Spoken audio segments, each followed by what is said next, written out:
Hello, I'm about to get a settlement offer possibly for $1 million. I had a work injury and my lawyer says I'll likely walk away with $1 million after everything is paid.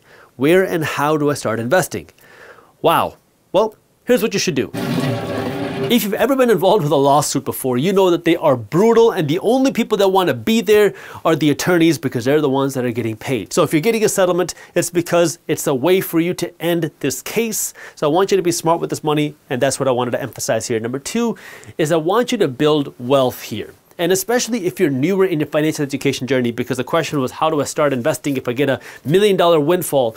Well, this is where you gotta be smart. And the first thing you gotta do is get rid of all of your expenses. That way you can be financially free and not have to worry about money again. And that's why the first thing you gotta do is pay off all of those debts that are not your mortgage debt.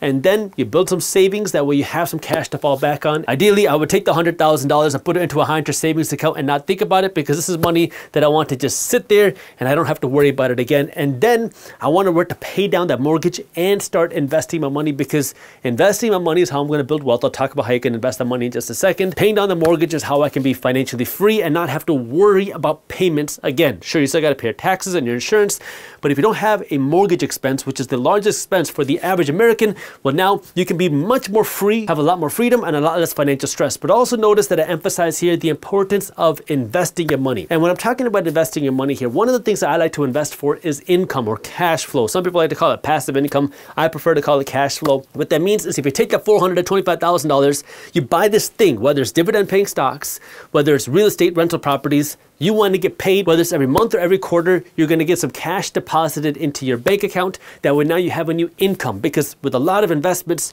you don't get paid unless you sell. If you buy a stock for $100 and then it goes up to $200, you don't actually make any money until you sell.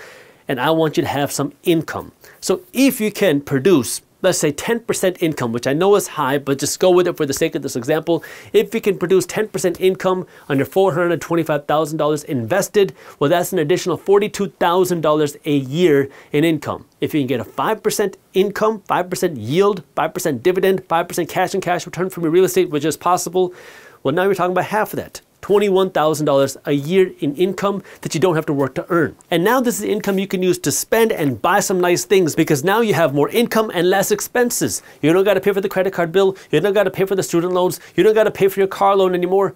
All you got to do now is pay for your basic living expenses. And now you have an additional $20,000 to $40,000 a year coming in passively, which now also buys you some more freedom. And what I mean by freedom is, well, if you were to not do any of this, and now you were just going to start living your life because you got $1 million windfall, well, that $1 million is only going to last you so long. I mean, if you're spending $100,000 a year, it's only going to last you 10 years. If you're spending $50,000 a year, it's only going to last you 20 years. And that doesn't even factor in inflation, because our dollars are losing value each and every day. So if you want to keep this money, keep it sustainable, and you want to be able to live your life, you got to keep doing the things that you're normally doing. Go to work, don't tell anybody you got this money, and now understand that you have more freedom in that you don't have as much financial stress as before, because now, well, you don't have the same expenses. You have more money, so if you want to go on a vacation, you could go on more nice vacations, you can go on more frequent vacations, and not have to worry about the price because you have that additional money coming in. This is where I want to remind you that $1 million, if you're 40 years old today, well, that's only going to go so far if you're living in the United States,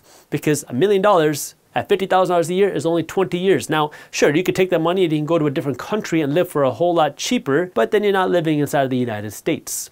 So if you want to build wealth, you got to be smart with this money. If you're winning a windfall, you're getting this big chunk of cash, be smart with it. Work to pay down your high interest debts, work to pay down your other debts, then you build some savings. Now you work to invest your money and work to pay down your mortgages, because mortgages are generally lower interest. That way you can continue to build wealth, buy your freedom, and have real wealth, instead of being one of the people that are just chasing the image of wealth. Not paying taxes. When you pull money out of your 401k. You weren't charged taxes while it sat there. What's wrong with you? 401ks are the most popular investment vehicle in the United States, but the studies show that most Americans have no idea of how they work. But that stops today, because I'm going to be going over 5 things you need to understand about your 401k. If you enjoyed this clip and you want to continue your financial education journey, I have another video that I think you'll love. All you got to do is click that button right over there. And for those of you who want to stay up to date on the top finance and business news, you can join Market Briefs, my free financial newsletter, by clicking that button